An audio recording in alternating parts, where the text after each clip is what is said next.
ಯಾರ ಪರವೂ ಅಲ್ಲ, ಯಾರ ವಿರುದ್ಧವೂ ಅಲ್ಲ. ಸಾಯಂಕಾಲ ಎಕ್ಸ್‌ಪ್ರೆಸ್, ಇದು ಜನಪರ.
ಕಳೆದ 3 ದಿನಗಳಿಂದ ಏನು ಇಲ್ಲಿ ಬ್ಯಾಡ್ಮಿಂಟನ್ ಟೂರ್ನಮೆಂಟು, ಕರ್ನಾಟಕ ಸ್ಟೇಟ್ ಟೂರ್ನಮೆಂಟ್ಗೆ ಆಗಮಿಸಿರ್ತಕ್ಕಂಥ ಕುಮಾರ್ ಬಂಗಾರಪ್ಪ ಅವರು ನಮ್ಮ ಜೊತೆಲಿದ್ದಾರೆ.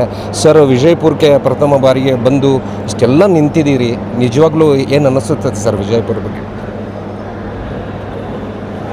ವಿಜಯಪುರದ ಜಿಲ್ಲೆಯ ಎಲ್ಲ ಕ್ರೀಡಾಭಿಮಾನಿಗಳಿಗೆ ಮೊದಲನೇದಾಗಿ ಬ್ಯಾಡ್ಮಿಂಟನ್ ಲವರ್ಸ್ಗೆ ನನ್ನ ಕೃತಜ್ಞತೆಗಳು ಮತ್ತು ಅಭಿನಂದನೆಗಳು. ನಮ್ಮ ಜಿಲ್ಲಾ ಅಡ್ಮಿನಿಸ್ಟ್ರೇಷನು ಮತ್ತು ಜಿಲ್ಲಾ ಮಂತ್ರಿಗಳು, ನಮ್ಮ ಶಾಸಕ ಮಿತ್ರರು, MP ಅವರು, ಅವರೆಲ್ಲರಿಗೂ ಕೂಡ ಮತ್ತು ಸ್ಪಾನ್ಸರರ್ಸು, ಸ್ಟಾರ್ ಸ್ಪೋರ್ಟ್ಸ್ ನಮ್ಮ ಅವರು, ಡಾಕ್ಟರ್ ಶಾಂತನವರು, ಆಮೇಲೆ ಎಲ್ಲ ಫುಡ್ ಎಲ್ಲ ಥರದ ಸೌಲಭ್ಯಗಳನ್ನು ಒದಗಿಸ್ಕೊಟ್ಟಾರೆ. ನಮಗೊಂದು ಸ್ವಲ್ಪ ಇನ್ಫ್ರಾಸ್ಟ್ರಕ್ಚರ್ ಇನಿಷಿಯಲಿ ಒಂದು ಸ್ವಲ್ಪ ಎಲ್ಲ ಟೀತಿಂಗ್ ಪ್ರಾಬ್ಲಮ್, ಸಣ್ಣ ಹೊಸ ಹಲ್ಲು ಬಂದಾಗ ನೋವುತ್ತಲ್ಲ, ಹಂಗೆ ಒಂದು ಸ್ವಲ್ಪ ನೋವಿತ್ತು ಅಲ್ಲಿ ಇಲ್ಲಿ ಎಲ್ಲ. ಬಟ್ಟು ಹಲ್ಲು ಚೆನ್ನಾಗಿ ಬೆಳೆಯೋ ಥರ ಎಲ್ಲ ನಮ್ಮ ವಿಜಯಪುರದ ಜನತೆ ಮತ್ತು ಎಲ್ಲ ಅಡ್ಮಿನಿಸ್ಟ್ರೇಷನ್ ಮಾಡಿಕೊಟ್ಟು one of the most successful tournament ಆಗಿ ಮಾಡಿಕೊಟ್ಟಿದ್ದಾರೆ. So we are very very grateful. ನಾವೆಲ್ಲರೂ ಕೂಡ ತುಂಬ ಕೃತಜ್ಞತೆಗಳನ್ನು ಮತ್ತು ಅಭಿನಂದನೆಗಳನ್ನ ಎಂಟೈರ್ ವಿಜಯಪುರ ಜಿಲ್ಲೆಯವರಿಗೆ ನಾನು ಸಲ್ಲಿಸ್ತೀನಿ. ಭಾಳ ಜನ ಮುಖಂಡರುಗಳು ನಮ್ಮ ಜೊತೆಗೆ ಕೆಲಸ ಮಾಡಿದ್ದಾರೆ. ಸುಮಾರು 2-2.5 ತಿಂಗಳು ಎಫರ್ಟ್ ಹಾಕಿದ್ದಾರೆ ಈ ಒಂದು ಟೂರ್ನಮೆಂಟ್ನ.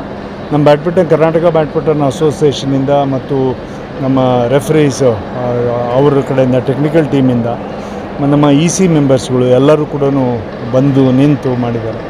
ಆ್ಯಂಡ್ ಎಲ್ಲದಕ್ಕಿಂತ ಹೆಚ್ಚಾಗಿ ಡಿಸ್ಟ್ರಿಕ್ಟ್ ಅಡ್ಮಿನಿಸ್ಟ್ರೇಷನ್, ಇಲ್ಲಿರ್ತಕ್ಕಂಥ ಬ್ಯಾಡ್ಮಿಂಟನ್ ಪ್ಲೇಯರ್ಸು ಅವರೆಲ್ಲರೂ ನಮಗೆ ಭಾಳ ಚೆನ್ನಾಗಿ ಸಪೋರ್ಟ್ ಮಾಡಿದ್ರು. Wonderful programme. ಆ್ಯಂಡ್ ಇಲ್ಲಿಂದ ಬ್ಯಾಡ್ಮಿಂಟನ್ ಪ್ಲೇಯರ್ಸು ಬರಬೇಕು. ಎಲ್ಲದೂ ಬ್ಯಾಡ್ಮಿಂಟನಲ್ಲಿ ಬೆಂಗಳೂರಿಗೆ ಬಂದು ಟ್ರೈನಿಂಗ್ ಮಾಡೋದಲ್ಲ, ಕರ್ನಾಟಕ ಬ್ಯಾಡ್ಮಿಂಟನ್ ಅಸೋಸಿಯೇಷನ್ ಇಲ್ಲಿಗೆ ಬರುತ್ತೆ. ಇಲ್ಲೇ ಥ್ರೂಔಟ್ ದ ಇಯರ್ ಪ್ರೋಗ್ರಾಮ್ಸ್ ಮಾಡ್ತದೆ. ಇಂಟರ್ ಯೂನಿವರ್ಸಿಟಿ ಅಥವಾ ಇಂಟರ್ ಕಾಲೇಜ್, ಇಂಟರ್ ಹೈಸ್ಕೂಲ್ ಅಥವಾ ಇಂಟರ್ ಕ್ಲಬ್ ಅಥವಾ ಇಂಟರ್ ಸ್ಟೇಟ್, ಗ್ರಾಮೀಣ ಮಟ್ಟದಿಂದನೂ ಕೂಡ ಬರಬೇಕು. ಸೊ ಎಲ್ಲರೂ ನಾವು ಇಲ್ಲಿಗೆ ಬಂದರೆ ನಮ್ಮ ಜವಾಬ್ದಾರಿನೇ ಅದು. As A Karnataka badminton association ನಾವು ಬೆಂಗಳೂರಿನಲ್ಲಿ ಇರೋದಿಲ್ಲ. ಆ್ಯಂಡ್ ಉತ್ತರ ಕರ್ನಾಟಕಕ್ಕೆ ಇಂಥ ಸ್ಟೇಟ್ ರ್ಯಾಂಕಿಂಗ್ ಬಂದಿರತಕ್ಕಂಥದ್ದು ಭಾಳ ಅದ್ಭುತ. ನಮಗೆ ನಿಮ್ಮೆಲ್ಲ ಸಹಕಾರದಿಂದ ಭಾಳ ಯಶಸ್ವಿ ಆಯಿತು. ಎಸ್ಪೆಷಲಿ ಮೀಡಿಯಾದವರು, print media and electronic media and social ಮೀಡಿಯಾದವರು ನಮಗೆ ಭಾಳಷ್ಟು ಸಪೋರ್ಟನ್ನು ಕೊಟ್ಟಿದ್ದಾರೆ. ಬಟ್ ಒಂದು ಏನು ಅನಿಸುತ್ತೆ, ಈ ಸ್ಟೇಡಿಯಮನ್ನು ನಾವು ನೋಡಿದಾಗ ಸರ್, ಈಗ ಆ ಅಟ್ಮಾಸ್ಫಿಯರು, ಬ್ಯಾಡ್ಮಿಂಟನ್ ಅಟ್ಮಾಸ್ಫಿಯರ್ ಇಲ್ಲಿರಲಿಲ್ಲ, ಇದನ್ನು ಹೇಗೆ ಮಾಡ್ತಾರೆ ಅನ್ನುವಂಥ ಪ್ರಶ್ನೆಗಳು ಇತ್ತು ಸರ್. ಅದನ್ನು ಯಾವ ರೀತಿ ಅಂತ I have A good Karnataka badminton association technical team ಇದೆ. ಲೈಟೇ ಇಷ್ಟೇ ಇರಬೇಕು, ಈ ಥರ ಇದಿರಬೇಕು, ಶಟ್ಲ್ ಇಷ್ಟೇ ಸ್ಪೀಡಲ್ಲಿ ಹೋಗಬೇಕು. ಆ್ಯಂಡ್ ಯೋನೆಕ್ಸ್ ಸನ್ರೈಸ್ನವ್ರು, ಯೋನೆಕ್ಸ್ನವ್ರು ಇದನ್ನು ಸ್ಪಾನ್ಸರ್ ಮಾಡ್ತಾರೆ. ಸೊ ಶಟ್ಲ್ ಎಲ್ಲದು ಕೂಡ ಒಂದೊಂದು ಶಟ್ಲ್ 300 ರೂಪಾಯಿ ಚಾರ್ಜ್ ಆಗುತ್ತೆ. ಅದನ್ನು ಸಬ್ಸಿಡೈಸ್ ರೇಟಲ್ಲಿ ತರ್ತೀವಿ. ಸೊ ಅವರು ಸ್ಪಾನ್ಸರ್ ಮಾಡ್ತಾರೆ. ಸೊ ಇಲ್ಲೂ ಕೂಡ ಮುಂದಕ್ಕೂ ಕೂಡ ಆ ಥರದ್ದು ಎಲ್ಲದನ್ನೂ ಸೌಲಭ್ಯಗಳನ್ನು ಒದಗಿಸ್ಕೊಡ್ಬೇಕು ಅನ್ನೋ ದೃಷ್ಟಿನಲ್ಲಿ ಇಟ್ಟಿದ್ದೀವಿ. ಮತ್ತು ಇಲ್ಲಿ ಹಾಕಿರೋ ಎಲ್ಲ ಸಿಂಥೆಟಿಕ್ ಮ್ಯಾಟ್ಸ್ ಎಲ್ಲವೂ ಕೂಡ they are all very sensitive, very expensive. ಅವ್ರನ್ನೆಲ್ಲದನ್ನೂ ನೋಡ್ಕೋಬೇಕು. ಸುಮಾರು ಒಂದು 45-50 ಲಕ್ಷ ರೂಪಾಯಿವರೆಗೂ ಬ್ಯಾಡ್ಮಿಂಟನ್ ಅಸೋಸಿಯೇಷನಿಂದ ಇನ್ವೆಸ್ಟ್ಮೆಂಟ್ ಮಾಡಿದ್ದೀವಿ. ಸೊ ಇನ್ನು ಮೇಲೆ ಇದನ್ನು ರಕ್ಷಣೆ ಮಾಡ್ಕೋಬೇಕು ಮತ್ತು ಇಲ್ಲಿಂದ ಪ್ಲೇಯರ್ಸ್ ಬರಬೇಕು. ಸ್ಟಾರ್ಸ್ ಆಫ್ ದ ಬ್ಯಾಡ್ಮಿಂಟನ್ ಇಲ್ಲಿ ವಿಜಯಪುರ ಜಿಲ್ಲೆ. ಬಿಜಾಪುರನೇ ಯಾಕೆ ಆಯ್ಕೆ ಮಾಡ್ಕೊಂಡ್ರೆ ಸರ್? ಇದು ಆಯ್ಕೆ ಮಾಡಿರ್ತಂದರೆ ಉತ್ತರ ಕರ್ನಾಟಕಕ್ಕೆ ಡೆವಲಪ್ ಆಗಿರೋ ಸಿಟಿ ಇದು. ಆಮೇಲೆ ಎಲ್ಲರೂ ಇಲ್ಲಿ ಭಾಳ ಬಿಸಿಲು ನಾಡು ಇದು. ಬಿಸಿಲು ನಾಡು ಇದೆಯೋ ಅಥವಾ ಕೋಲ್ಡ್ ಕಂಡೀಷನ್ ಇದೆಯೋ, players has to develop the ಕಂಡೀಷನಿಗೆ ಆಟ ಆಡಬೇಕೇ ಹೊರತು ಕಂಡೀಷನ್ ನಿಮ್ಮ ಹತ್ರ ಬರೋದಿಲ್ಲ. ಈ ಮಲೇಷ್ಯಾ, ಇಂಡೋನೇಷ್ಯಾ ಲೆವೆಲ್ಲಿಗೆ ಅಥವಾ ಡೆನ್ಮಾರ್ಕು, ಕೋಲ್ಡ್ ಕಂಟ್ರೀಸಲ್ಲಿ, ಹಾಟ್ ಕಂಡೀಷನಲ್ಲಿ ಎಲ್ಲ ಆಡಬೇಕು ಅಂದರೆ ವಿಜಯಪುರದಂಥ ಒಂದು ಊರಲ್ಲಿ ಆಡಿದರೆ ನೀವೆಲ್ಲ ಕಂಟ್ರೀಸಲ್ಲೂ, ಮಂಗಳೂರು ಹೋಗ್ತೀವಿ, ಅಲ್ಲೇನು ಟೆಂಪ್ರೇಚರ್ ಕಡಿಮೆ ಇರೋಲ್ಲ. ಅಥವಾ ಬೆಂಗಳೂರಿನಲ್ಲೇ ಆಡ್ತೀವಿ, ಟೆಂಪ್ರೇಚರ್ 3 ಕಡಿಮೆ ಇರ್ಬೋದು, ಪೊಲ್ಯೂಷನ್ ರೇಟ್ ಎಷ್ಟಿದೆ. ಸೊ ಈ ಥರ ಇರ್ತದೆ. ಸೊ ಎಲ್ಲ ಕಂಡೀಷನ್ಸ್ಗೂ ಆಡಬೇಕು, ಮಕ್ಕಳು ಇಲ್ಲಿದ್ದವರು ಎಕ್ಸ್ಪೀರಿಯನ್ಸ್ ಆಗಬೇಕು ಅನ್ನೋ ದೃಷ್ಟಿಯಿಂದ ಮಾಡಿದ್ರೆ. ರಾಷ್ಟ್ರ ಮಟ್ಟದಲ್ಲಿ ಇಲ್ಲಿಂದ ಹೋಗಬೇಕು ಅನ್ನೋ ಒಂದು ದೃಷ್ಟಿಕೋನ. ಸೈಕ್ಲಿಂಗ್ ಇದೆ, ಸೈನಿಕ್ ಸ್ಕೂಲ್ ಇದೆ, ಒನ್ ಆಫ್ ದಿ ಬೆಸ್ಟ್. ಬಿಜಾಪುರಕ್ಕೆ ತಂದೆ ಆಗಿರ್ತಕ್ಕಂಥ ಪರಂಪರೆ ಇದೆ, ಇತಿಹಾಸ ಇದೆ. ಇದು ರಾಷ್ಟ್ರ ಮಟ್ಟದಲ್ಲೂ ಕೂಡ ಇದೆ. ಇಲ್ಲೆಲ್ಲ ಇಷ್ಟ ಗುಡಿ ಗೋಪುರಗಳಿದ್ದಾವೆ, ಗುಂಡಾರುಗಳಿದ್ದಾವೆ. ಅವನ್ನೆಲ್ಲವನ್ನೂ ಇತಿಹಾಸನ ಇಟ್ಟುಕೊಂಡು ಬರೀ ವಿಜಯಪುರ ಬಿಸಿಲುನಾಡು ಅನ್ನೋದಲ್ಲ. ಇಲ್ಲಿಂದ ಟ್ಯಾಲೆಂಟ್ ಬರ್ತದೆ, ಇಲ್ಲಿಂದ ಎಲ್ಲ ಥರದ ಸೌಲಭ್ಯಗಳಿದ್ದಾವೆ. ನಾವೆಲ್ಲಿ ಹೋದ್ರೂ ಕೂಡ ನಿಭಾಯಿಸ್ಬೋದು ಅನ್ನೋದು ಇವತ್ತು ಕ್ರೀಡಾಪಟುಗಳಿಗೆ ಬಂದಿದೆ. ಆ ಪೋಷಕ ವರ್ಗದವರು ಬಂದಿದೆ. ಎಲ್ಲದಕ್ಕಿಂತ ಹೆಚ್ಚಾಗಿ ಇಲ್ಲಿಯ ಊಟ ಬಹಳ ರುಚಿಯಾಗಿದೆ ಅವರಿಗೆ. ಉತ್ತರ ಕರ್ನಾಟಕದ ಊಟ, ನಮ್ಮ ಜೋಳದ ರೊಟ್ಟಿ, ಚಟ್ನಿ ಇವೆಲ್ಲ. So thanks sir. Last question. ಒಟ್ಟಾರೆಯಾಗಿ ಮುಂದಿನ ದಿನಮಾನಗಳಲ್ಲಿ ಈ ಭಾಗದ ಜನರಿಗೆ ಬ್ಯಾಡ್ಮಿಂಟನ್ನಲ್ಲಿ ಯಾವ ರೀತಿ ಪ್ರೋತ್ಸಾಹ ಸಿಗಬೇಕು? ನಾವು ಬ್ಯಾಡ್ಮಿಂಟನ್ ಅಸೋಸಿಯೇಷನಿಂದ ಈ ಸ್ಟೇಡಿಯಂನ ಹ್ಯಾಂಡ್ ಓವರ್ ಮಾಡಿಸಿ ಅಂತ ಹೇಳಿ ಡಿ ಸಿ ಅವರು ಕೊಟ್ಟಿದ್ದೀವಿ, ಮಿನಿಸ್ಟ್ರು ಮತ್ತು ಎಂ ಪಿ ಅವರು ಕೊಟ್ಟಿದ್ದೀವಿ. ಅವರೆಲ್ಲ ಒಪ್ಪಿದ್ದಾರೆ. So will take over, will get the place. Thank you. ಇದಿಷ್ಟು ಬಹಳ ಸ್ಪಷ್ಟವಾಗಿ ಉತ್ತರ ಕರ್ನಾಟಕದ ಜನತೆಗೆ ಇದು ವಿಶೇಷವಾಗಿ ಇಲ್ಲಿಯ ಅವಕಾಶಗಳು ಸಿಗಬೇಕನ್ನೋ ದೃಷ್ಟಿಕೋನ ಇಟ್ಕೊಂಡು ಬ್ಯಾಡ್ಮಿಂಟನ್ ಪಂದ್ಯಾವಳಿಯನ್ನು ಮಾಡಿರ್ತಕ್ಕಂಥದ್ದು. ಇದಕ್ಕೆ ವಿಜಯಪುರದ ಶಾಸಕರಾಗಿರ್ತಕ್ಕಂಥ ಬಸವನಗೌಡ ಪಾಟೀಲ್ ಯತ್ನಾಳ್ ಅವರು ಕೂಡ ಬಹಳ ಸಪೋರ್ಟಿವ್ ಆಗಿ ಮಾಡಿದ್ದಾರೆ. ಮತ್ತು ಆ ನಿಟ್ಟಿನಲ್ಲಿ ಎಂ ಬಿ ಪಾಟೀಲರು ಕೂಡ ಸಪೋರ್ಟಿವ್ ಆಗಿ ಮಾಡಿದ್ದಾರೆ. ಒಟ್ಟಿನಲ್ಲಿ ಇಲ್ಲಿಯ ರಾಜಕಾರಣಿಗಳು ಮತ್ತು ಕ್ರೀಡಾಭಿಮಾನಿಗಳು ಸೇರಿಕೊಂಡು ಈ ಬ್ಯಾಡ್ಮಿಂಟನನ್ನು ಸಂಪೂರ್ಣವಾಗಿ ಯಶಸ್ಸುಗೊಳಿಸಿದ್ದಾರೆ ಅನ್ನೋ ಒಂದು ದೃಷ್ಟಿಕೋನದಲ್ಲಿ ಹೇಳಿರ್ತಕ್ಕಂಥದ್ದು. ಒಟ್ಟಾರೆಯಾಗಿ ಇಂಥ ಕ್ರೀಡಾ ಉತ್ಸವಗಳು, ಕ್ರೀಡಾ ಒಂದು ಇನ್ವೆಂಟ್ಗಳನ್ನು ಆಗ್ತಾ ಇದ್ದರೆ ಇಲ್ಲಿಯ ಯುವಕರಿಗೆ, ಇಲ್ಲಿಯ ಬ್ಯಾಡ್ಮಿಂಟನ್ ಅಭಿಮಾನಿಗಳಿಗೆ ಒಂದು ಸಂತಸದ ವಿಷಯವೇ ಸರಿ.